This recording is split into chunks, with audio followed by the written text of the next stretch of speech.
जय यीशु। प्रभु यीशु के अति सामर्थ्यवान नाम पर आप सभी लोगों को और एक बार फादर अभिवादन करते हैं। आज बाइबल तीर्थ यात्रा के 184वां दिन की व्याख्या में आपका स्वागत है। मनन करने के लिए आज जो 4 अध्याय हमारे पास है वो है पहले इतिहास ग्रंथ के आखिरी अध्याय, वो है 29वां अध्याय, और दूसरे इतिहास ग्रंथ हम आज शुरू कर रहे हैं। पहला अध्याय स्तोत्र संज्ञा 142 और साथ साथ नए विधान से थिस्सलुनीकियों के नाम संत पौलुस के पहले पत्र के दूसरा अध्याय। तो चलिए हम पहले इतिहास ग्रंथ के आखिरी अध्याय को देखेंगे, जो कि एक बहुत ही महत्वपूर्ण अध्याय है। हमने देखा कि पहला इतिहास ग्रंथ मुख्यतः दाऊद के जीवन की घटनाएं हैं। तो दाऊद के जीवन से काफ़ी अच्छे संदेश हमको मिलते आ रहे हैं।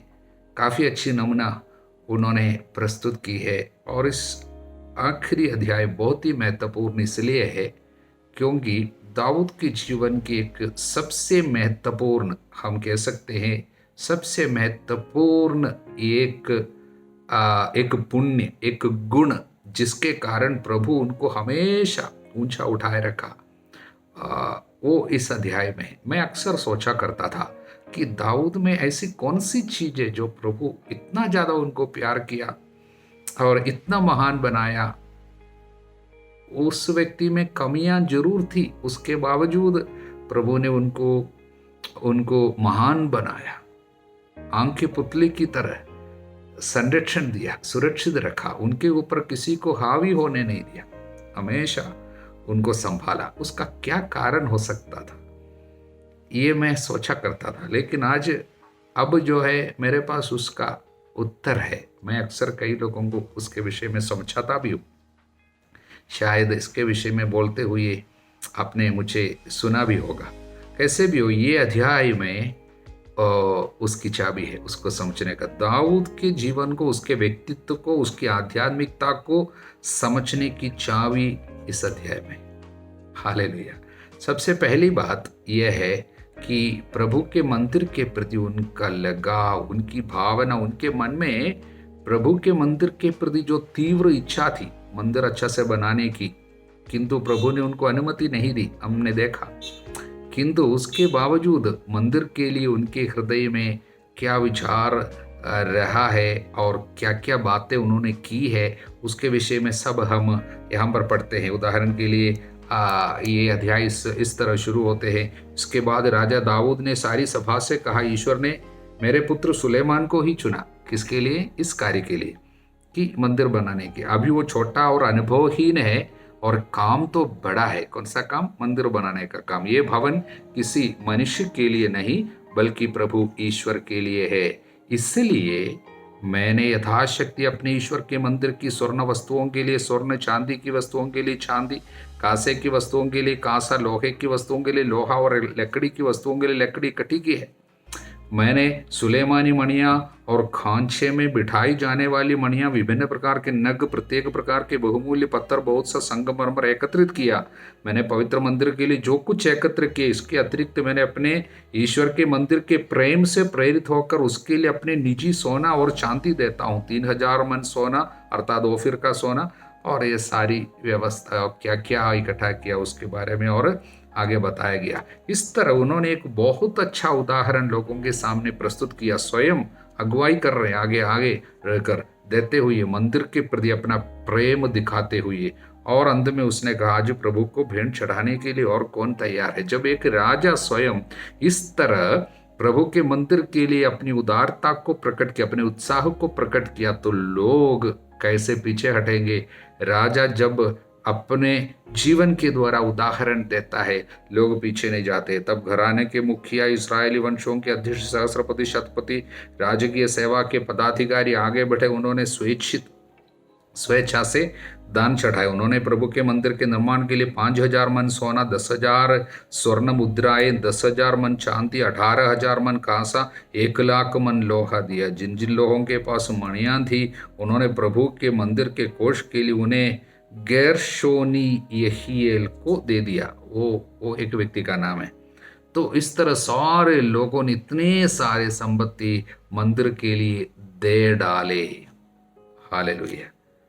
जनता उनकी उदारता से बड़ी प्रसन्न हुई। जब दिया प्रभु के मंदिर के लिए, तब देने के बाद उन लोग दुखी नहीं हुई है, नहीं हमारे पास से सब चले गए बोलकर, नहीं, बल्कि बड़े खुशी अनुभव किया। जब दिया, देने वाले सब खुश रहते।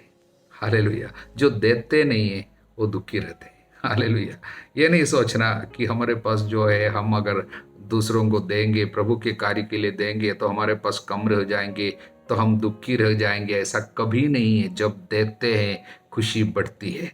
जब इन्होंने सब कुछ दे डाला, मंदिर के लिए बहुत कुछ दे डाला, उनकी खुशियां बढ़ गई, उनका आनंद बढ़ गया, और राजा दाऊद को भी प्रसन्नता हुई। हालेलुया।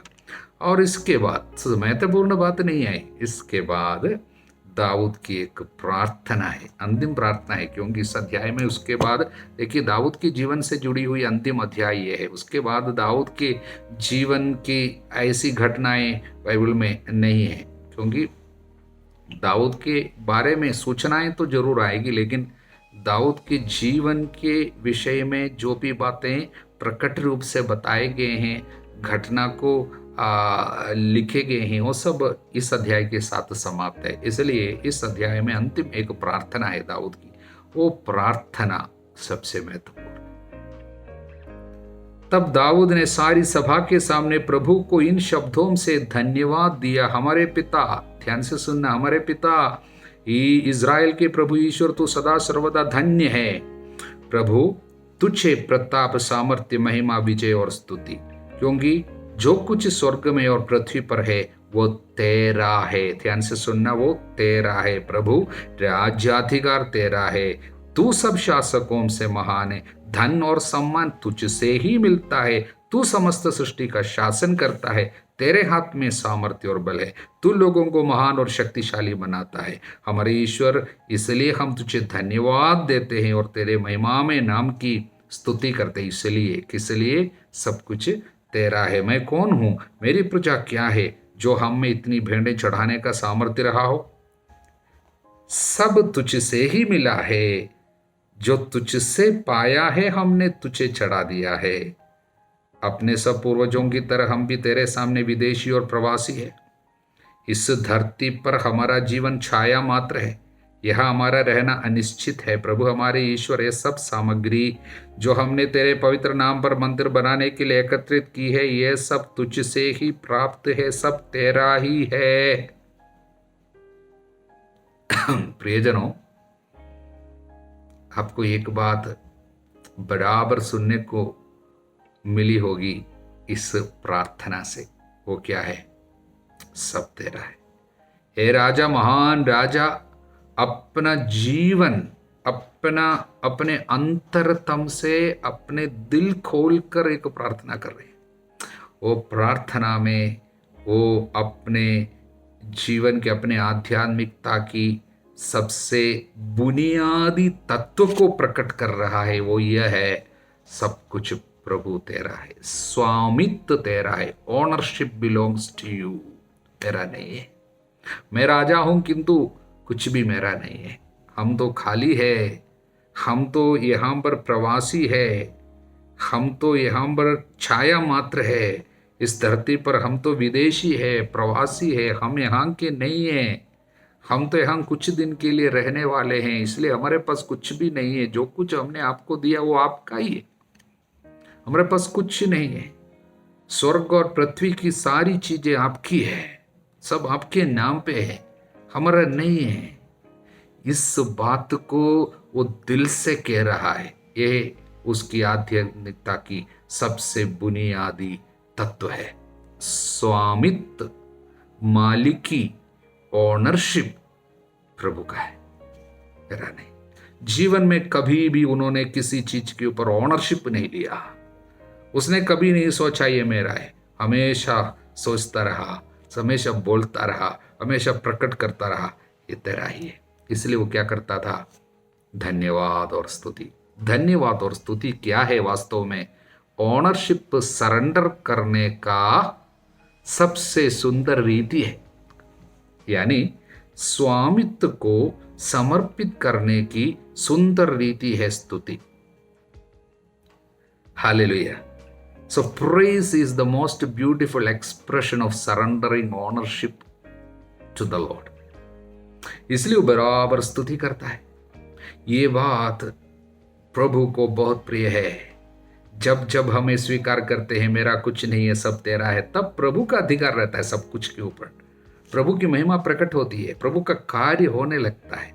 जब जब हम किसी चीज पे ओनरशिप लेता है, अधिकार ले लेता है, अपना है समझता है, तब वो चीज हमारे लिए पाप का कारण बनता है, उसके द्वारा तकलीफ होने लगती है। इसलिए चाहे वो बच्चे पर हो, चाहे संपत्ति पे हो, चाहे नौकरी पे, चाहे गाड़ी पे हो, चाहे घर पे हो, चाहे आपकी सुंदरता पे, चाहे शरीर के हो, आप सोचता है ये मेरा है, मेरा शरीर, मेरा पैसा है, मेरा बच्चा है। जब आप सोचने लगता है तब आपके लिए वो चीज जिसके ऊपर आप स्वामित्व सरेंडर नहीं किया, समर्पित नहीं किया, वो चीज आपके लिए पाप का कारण बनेगा। वहां पर चिंता, उत्कंठा, तकलीफ, डर और बीमारी, ये सारी चीजें आ जाती है, क्योंकि प्रभु का अधिकार वहां से चला जाता है। प्रभु का सामर्थ्य वहां पर प्रकट नहीं होती है।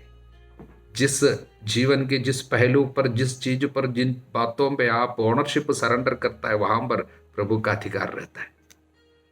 इसलिए हमेशा प्रभु देता रहा दाऊद को, क्योंकि किसी भी चीज पे वो क्लिंग नहीं किया, यानी उसी से जकड़ा नहीं रहा, यानी उसी को पकड़ा नहीं रहा, सब कुछ सरेंडर किया। इसलिए प्रियजनों, स्तुति ओनरशिप सरेंडर करने की रीति है, साथ साथ दान वो भी ओनरशिप सरेंडर करने की दूसरी रीति है।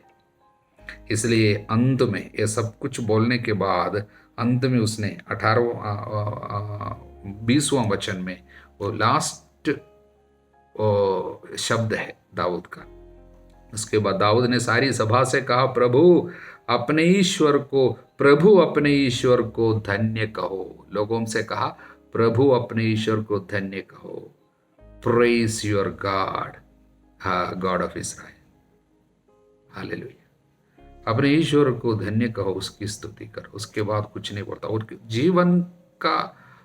जीवन का संक्षिप्त सारांश यही है, प्रभु की आराधना, प्रभु की स्तुति। ये तो करता आ रहा है। पूरे स्तोत्र में हम क्या पढ़ते हैं? बस स्तुति है, प्रभु की स्तुति। तब सारे सभा ने अपने पूर्वजों के ईश्वर को धन्य कहा, नतमस्तक होकर प्रभु की आराधना की। जब राजा स्वयं उनके सामने एक सुंदर उदाहरण प्रस्तुत किया, तब लोग सब उसी रास्ते पे चले, स्तुति करना सीखा। हालेलुया। अब हमको समझ में आए दाऊद के जीवन की सबसे महत्वपूर्ण बात क्या है। स्तुति क्यों? स्वामित्व समर्पित करता रहा, और स्वामित्व समर्पित करना आध्यात्मिकता की बुनियादी तत्व है, और उसके लिए सबसे सुंदर रीति है स्तुति। दूसरी रीति है दशमांश देना, चढ़ावा देना, लव ऑफरिंग, प्रभु के लिए, प्रभु के कार्य के लिए देना, उदारता से देना। लेने की अपेक्षा देना अधिक सुखद है। ऐसे लोग खुश रहेंगे, सुखी रहेंगे। देते नहीं है इसलिए दुखी रहते। हालेलुया। लोग जितना ज्यादा दिया उतना ज्यादा खुश हो गया। Praise the Lord. इसलिए पहले इतिहास ग्रंथ के इस आखिरी अध्याय को पढ़ने से बहुत अच्छा लगता है। और दूसरे इतिहास ग्रंथ हम शुरू कर रहे हैं। अब हम सुलेमान का जीवन से शुरू कर रहे हैं। सुलेमान कैसा राजा था और क्या करता है। और वहाँ वो एक ऐसे पप्पा का बैठा था, इसलिए उनके जीवन की शुरुआत भी बहुत अच्छी हुई। सुलेमान ने दर्शन कक्ष के पास वचन 6 में लिखा है, दूसरे इतिहास ग्रंथ के पहले अध्याय में, प्रभु के सामने कांसे की वेदी तक पहुंचकर उस पर 1000 होम बलियां चढ़ाए। बलि चढ़ाना, प्रभु की आराधना करना, उसके लिए भी एक हॉबी जैसा, मतलब उसके लिए एक क्या है, दिल की एक इच्छा है। और क्या बता सकता है उसके लिए कितना आग्रह, इसलिए तो 1000 बलि चढ़ाए। हालेलुया। एक नहीं, दो नहीं, 1000 बलिदान। उसी रात ईश्वर ने सुलेमान को दर्शन दिए, उससे कहे, बताओ मैं तुम्हें क्या दे दूं। बलिदान से प्रभु प्रसन्न होता है। और सबसे अच्छा बलिदान क्या है? स्तुति, धन्यवाद ही सबसे कृतज्ञता ही प्रभु को प्रिय बलिदान है। कृतज्ञता स्तोत्र संज्ञा 50 के अंतिम वचन में। और बलिदान जब चढ़ाया, प्रभु ने उनसे पूछा मैं क्या दूं? सुलेमान ने क्या मांगा? धन संपत्ति नहीं मांगी, बल्कि उसने प्रज्ञा मांगी। इस जनता जो मुझे सौंपे गए हैं, उनको आगे बढ़ाने के लिए, उनकी अगुवाई करने के लिए मुझे प्रज्ञा की जरूरत है। भलाई क्या है, बुराई क्या है, अच्छा क्या है, बुरा क्या है, ईश्वर की इच्छा क्या है और ईश्वर की इच्छा जो नहीं है, ईश्वर को जो प्रसन्न नहीं, वो क्या है, ये भेद जानने की कृपा, इसी को प्रज्ञा कहता है। उसने प्रज्ञा मांगी। इसलिए प्रभु क्या बोला? चूंकि तुमने ये चाहा, चूंकि तुमने ना तो धन संपत्ति, ना वैभव, ना अपने शत्रुओं का विनाश और ना लंबी आयु, बल्कि अपने लिए प्रज्ञा और विवेक मांगा, जिससे तुम मेरी प्रजा का शासन कर सको, जिसका मैंने तुम्हें राजा बनाया है। इसलिए तुम्हें प्रज्ञा और विवेक प्रदान किया जाएगा।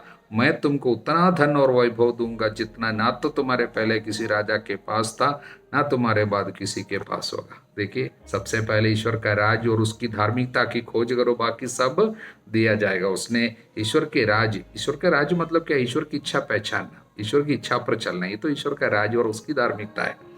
जो ईश्वर चाहता है उसी को पहचान, इसको प्रज्ञा बोलता है। इसलिए उसने प्रज्ञा मांगा, इसका मतलब ईश्वर के राज की खोज किया। इसलिए क्या किया? बाकी सब कुछ प्रभु उनको दे डाला। प्रभु को धन्यवाद, हालेलुया। अब स्तोत्र संख्या 142, दुख में प्रभु से प्रार्थना। एक मस्कील दाऊद का, यह उस समय का है जब वो गुफा में थे। हालेलुया। मस्कील एक इब्रानी शब्द है, कई अर्थ है उसका, लेकिन उसका मुख्य अर्थ ये है, एक पद्य या एक गीत जिससे एक विशेष अनुदेश या शिक्षण दिया जाता हो। Some instruction, that which gives you instruction is a मस्कील। तो ये केवल एक प्रार्थना नहीं है, बल्कि इस प्रार्थना से एक विशेष शिक्षण, अनुदेश, इंस्ट्रक्शन प्रभु देना भी चाहता है। वो क्या है? हालेलुया।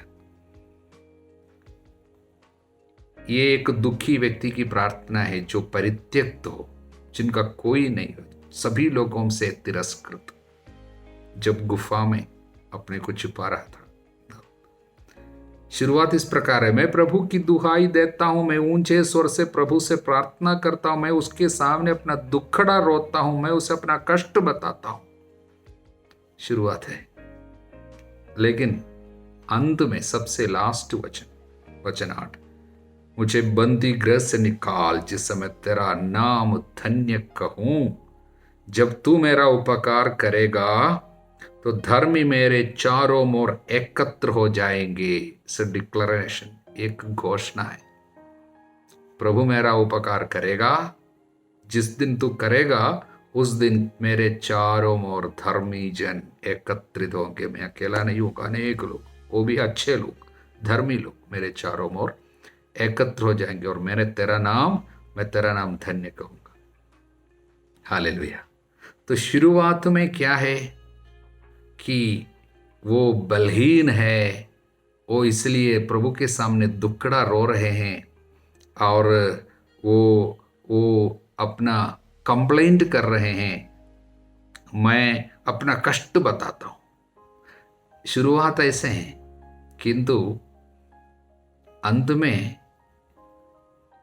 आशा है, विश्वास है और घोषणा है। विश्वास की घोषणा, अपनी आशा की घोषणा। हालेलुया, कि प्रभु जरूर मेरे लिए करेगा। और आगे, जब मैं निराश हो जाता हूं तो तू जानता है कि मैं कहां जा रहा हूं, मैं जिस मार्ग पर चलता हूं वहां लोगों ने मेरे लिए जाल बिछाया है। जाल की बातें हैं और निराशा की बात है, किंतु अंत में आशा है और बंदीगृह से निकालेगा, इसलिए वहां पर छुटकारा की बात है। फंता की बातें हम पर कर रहे हैं, लेकिन जब अंत करता है यह प्रार्थना, वहां पर छुटकारा है। वचन 5, मेरे दाहिने दृष्टि डाल और देख, मेरी परवाह कोई नहीं करता, मेरे लिए कोई शरण नहीं, मेरे जीवन की चिंता कोई नहीं करता। लेकिन अंत ऐसा नहीं है। यहां पर क्या है? परित्यक्तता, कोई नहीं, अकेलापन, सूनापन, सूखापन। लेकिन अंत में कैसे? धर्मी मेरे चारों ओर एकत्र हो जाएंगे, मैं अकेला नहीं रहूंगा, अनेक लोग मेरे पास आएंगे। हालेलुया। वचन 7, मेरी पुकार सुन, क्योंकि मैं दुर्बल हूं, मेरे अत्याचारियों से मुझे बचा। मैं दुर्बल हूं, लेकिन अंत में वो दुर्बल नहीं है। प्रभु मेरे लिए उपकार करेगा। प्रभु की भलाई की घोषणा है। आशा उन्हें आनंदित बनाए रखते हैं जीवन के संकटों में। रोमी 12:12, आशा आपको आनंदित बनाए रखे, संकट में धैर्य रखे तथा प्रार्थना में लगे रहे। तो यहां पर शिक्षा, ये मुश्किल क्यों है? क्योंकि यहां पर एक शिक्षण है, एक अनुदेश है। वो क्या है? कि चाहे आप कोई भी दुख से होकर आपको गुजरना पड़े, चाहे कितनी भी तकलीफों से होकर गुजरना पड़े, प्रार्थना आप प्रभु के सामने बड़ी शिकायत की प्रार्थना करे, आंसू बहाए, रोए, किंतु वहां पर सब कुछ समाप्त नहीं करना। आपको विश्वास की घोषणा करने के बाद ही प्रार्थना बंद करनी है। हालेलुया। चाहे आप कभी प्रभु के सामने बड़ी चिंता की बात करें, प्रभु मेरा क्या होगा, लेकिन अंत कैसे करना है? विश्वास की घोषणा, अपनी आशा, निराशा का शब्द बोल के कभी प्रार्थना बंद नहीं करना। हालेलुया। हमारे विश्वास और हमारी आशा, उसको प्रकट करना, उसकी घोषणा करना है, और विश्वास का शब्द बोलना है, भरोसे का शब्द बोलना है, आशा का शब्द बोलना है। प्रभु मेरा उपकार करेगा और धर्मी लोग मेरे चारों ओर एकत्र हो जाएंगे, मैं जानता हूं। प्रभु को धन्यवाद। कितनी सुंदर बात है। हालेलुया। अब हम थिस्सलुनीकियों के नाम संत पौलुस के पहले पत्र के 2 अध्याय को समझने की कोशिश करेंगे। हालेलुया। इस अध्याय में संत पौलुस थिस्सलुनीके में अपने प्रचार कार्य को याद करते हुए सुसमाचार के प्रचार के इरादों को और तरीकों को वो प्रकट कर रहे हैं। The motives and the methods of evangelisation. पहली बात यह है कि पौलुस के विषय में कुछ प्रतियोगी लोगों ने आरोप लगाया था कि ये सुसमाचार इसलिए सुनाते हैं कि वो अपनी प्रशंसा करना चाहता है, अपने को आगे रखना चाहता है, और पैसा का लालच भी इसको है। हालेलुया। इसलिए वो अपना डिफेंस, यानी उन प्रतियोगियों के आरोपों को वो खंडन करते हैं।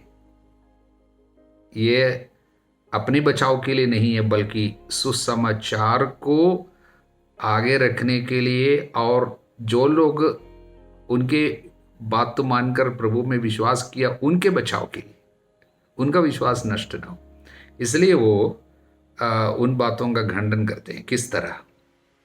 वो कहते हैं, आपको मालूम है थिस्सलुनीके पहुंचने के पहले हमारे साथ क्या हुआ था। एक्ट्स ऑफ द अपोस्टल, प्रेरितों के कार्य में हम लोग, प्रेरित चरित्र में अध्याय 16 में हम लोगों ने देखा था फिलिप्पी में कितना कष्ट सहना पड़ा। वो बोलते हैं, आप जानते हैं कि हमें इसके ठीक पहले फिलिप्पी में दुर्व्यवहार, अपमान सहना पड़ा था, खूब पिटाई खाए थे और जेल में डाल दिए गए थे। उसके बावजूद, अपमान और कष्ट सहने के बावजूद हिम्मत हारते हुए वापस नहीं गया। तुरंत वहां से वह थिस्सलुनीके पहुंचे। इसलिए 17वां अध्याय में हम थिस्सलुनीके में सुसमाचार की घोषणा की बात पढ़ते हैं। इसका मतलब वो कहता है, हम इतने पिटाई खाने के बावजूद, इतना दुख सहने के बाद, इतना दुर्व्यवहार हमारे साथ किए जाने के बावजूद हमने हिम्मत हारते हुए वापस नहीं गया। बल्कि हम आपके पास आए, हम सुसमाचार सुनाए, ईश्वर पर भरोसा रखकर घोर विरोध का सामना करते हुए निर्भीकता से आप लोगों के बीच सुसमाचार का प्रचार किया। क्यों? हम किसी आदमी को, मनुष्य को प्रसन्न करने के लिए नहीं ऐसा किया, बल्कि इसलिए किया कि प्रभु की महिमा हम देना चाहा, क्योंकि प्रभु ने हमको सुसमाचार सौंपा है और इसलिए उस प्रभु के प्रति हम विश्वस्त बना रहना चाहा, इसलिए हम आपके पास आए। वो किसी मनुष्य की प्रशंसा के लिए नहीं है, मनुष्य से प्रशंसा पाने के लिए नहीं है। और ये कहते हैं आप जानते हैं कि ईश्वर भी इसका साक्षी है, हमारे मुख से चाटुकारी की बातें कभी नहीं निकली। हम अपनी प्रशंसा नहीं कर रहे थे, हमने मनुष्यों का सम्मान पाने की चेष्टा नहीं की, और न हमने लोभ से प्रेरित होकर कुछ किया, क्योंकि हम आपके साथ रहते समय कितना मेहनत करते थे और अपने लिए हम स्वयं पैसा ढूंढ निकालते थे। हम लोभ के कारण ऐसा नहीं किया। इसलिए वो बताना चाहते हैं हमारा मकसद जो, इरादे जो है, आत्मा प्रशंसा नहीं है, यानी हम अपने को आपके सामने रखने के लिए ऐसा नहीं किया, ना पैसा पाने के लिए ऐसा किया, बल्कि ईश्वर की महिमा के लिए किया। हमारी इरादे जो है ईश्वर की महिमा है, और उसके लिए तरीका, हालेलुया, हमने कौन से तरीका इस्तेमाल किया? वो है अपने बच्चों का लालन पालन करने वाली माता की तरह हमने आपके साथ कोमल व्यवहार किया। वचन 7 में, एक माँ की तरह। और वचन 11, आप जानते हैं कि हम पिता की तरह आप में प्रत्येक को उपदेश और सांत्वना देते, अनुरोध करते थे कि आप उस ईश्वर के योगी जीवन बिताए, पिता की तरह। इसलिए हम कैसे, हमारी रीति क्या है, हमारे तरीका क्या है? माता पिता बच्चों के साथ जो व्यवहार करता उसी तरह हम आपका ख्याल रखा। आपके आध्यात्मिक उन्नति हम इतना चाहते थे कि मानो एक माँ बच्चे की उन्नति कैसे चाहती है, एक पिता अपने बेटे को किस तरह संभालना चाहता है, उसी तरह हमने आपके साथ व्यवहार किया। हालेलुया। और आगे प्रभु को धन्यवाद दे रहे हैं तसलुनीके के लोगों के विश्वास के कारण, और उनमें विश्वास की जो उन्नति हो रही है उसके कारण बहुत खुशी के साथ प्रभु को धन्यवाद देते। और अंत में एक और बात, 18वां वचन, इसलिए हमने, अर्थात मैं पौलुस ने अनेक बार आपके यहां आना चाहा, किंतु शैतान ने हमारा रास्ता रोक दिया। पहले कुछ दिन आपके पास रहकर हम वचन सुना के आया, उसके बाद हम आपको छोड़ नहीं दिया। हम कई बार आपके बारे में सोचकर आपके पास आना चाहा, शैतान ने रास्ता बंद किया। इसमें एक संदेश है, हालेलुया। वो क्या है? देखिए, पौलुस जिसको स्वयं प्रभु ने चुनकर भेजा, इतना आध्यात्मिक अधिकार के साथ चलने वाले उस व्यक्ति की रास्ता बंद करने के लिए शैतान कोशिश किया, और कई बार किया भी। तो हम लोगों का रास्ता कितना वो बंद करने की कोशिश नहीं करता होगा? हालेलुया। सुसमाचार के प्रचार करने वाले सभी लोगों के रास्ता बंद करने के लिए शैतान हर घड़ी मेहनत करता है। आप प्रभु का कार्य करना चाहेंगे, बाधा जरूर आएगी। आप प्रभु के लिए कुछ करना चाहेंगे, जरूर आपको नुकसान सहना पड़ेगा। शैतान जरूर कोशिश करेगा। संत पौलुस के साथ भी ऐसा किया, कई बार रास्ता बंद किया, रास्ता बंद, ब्लॉक। हालेलुया। किंतु ऐसा कार्य होगा सोचकर हमें निराश नहीं होना है, हमें पौलुस की तरह बनना है। पौलुस ने क्या किया? पहली बात, प्रज्ञा होनी चाहिए कि ये बाई चांस होने वाली विपत्ति नहीं है, तकलीफ नहीं है, बल्कि शैतान का काम इसके पीछे है। Hallelujah. You should know clearly कौन है, क्या है, ढूंढ निकालना पड़ता। उसके लिए आत्माओं की परख और हर स्थिति परिस्थिति को जानने की कृपा, क्या है इसके पीछे।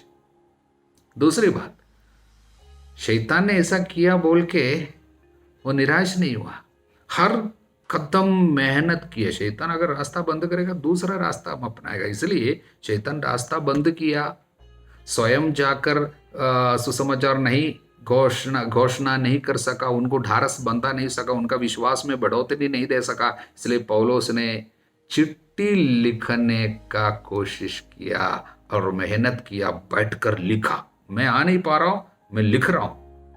मेरे बदले में मेरे लिखी हुई ये बात, ये वचन आपके पास आकर आपके लिए कार्य करेगा। हालेलुया। देखिए, अगर पौलुस स्वयं वहां पर जा पाता उस समय, तो ये चिट्ठी लिखने की जरूरत नहीं होती। कई बार जाने की कोशिश किया, लेकिन शैतान बंद करने के कारण, रास्ता बंद करने के कारण ये चिट्ठी लिखी, ये पत्र लिखा। तो क्या हुआ, ये पत्र न केवल उनकी मदद की, बल्कि सदियों से अनेक हजार हजार हजार लाखों करोड़ों लोगों के लिए चिट्ठी मदद की। अगर उस समय शैतान रास्ता बंद नहीं करता, तो स्वयं जाकर उनसे मिलता और उनको वचन देता। वो उनकी मदद करते उस समय, हमारी मदद नहीं करते। हालेलुया। आज हमारे पास ये वचन है, किस लिए? शत्रु शैतान वहां पर उनका रास्ता बंद करने के कारण हमको यहां पर वचन मिला। न केवल हमको, हमारे पहले कितने लोग रह चुके हैं, उन लोगों में कितने लोग ये वचन फटकर नई आशा और नई कृपाएं पाई है। Hallelujah, hallelujah.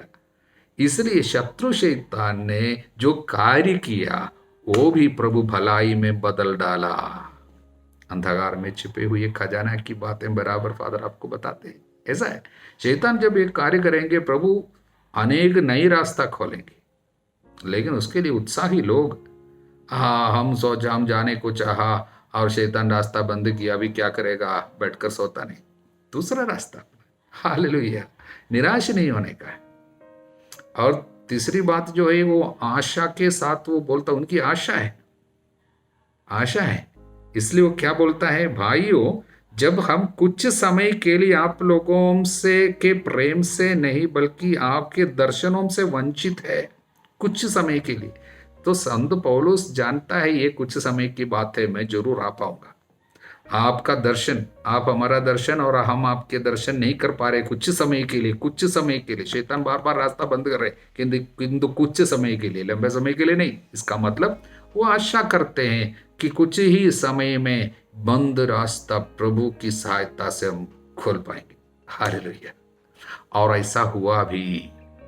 हम देखते हैं प्रेरित चरित्र के अध्याय 20 में जब पहुंचते हैं, पौलुस दोबारा तसलनीके, क्योंकि इसको बोलने में हिंदी में कुछ तकलीफ होता है, क्योंकि इंग्लिश में इसको तसलोनिका कहता है, हिंदी में तसलनीके कहते, वो जगह का नाम है तसलनीके। तो संत पौलुस तसलनीके पहुंच जाते हैं 20वां अध्याय में। इसको मतलब शैतान कई बार कोशिश तो किया, लेकिन अंत में जीत प्रभु का है। हालेलुया। आशा है कि आपको कुछ सुंदर संदेश इस अध्याय से मिल चुका है। प्रभु को धन्यवाद। हमारे प्रभु यीशु मसीह कृपा, ईश्वर का प्रेम, पवित्र आत्मा का साहचर्य आप सभी लोगों को प्राप्त हो, आप सदा सर्वदा अनंत काल तक। आमीन। जय यीशु।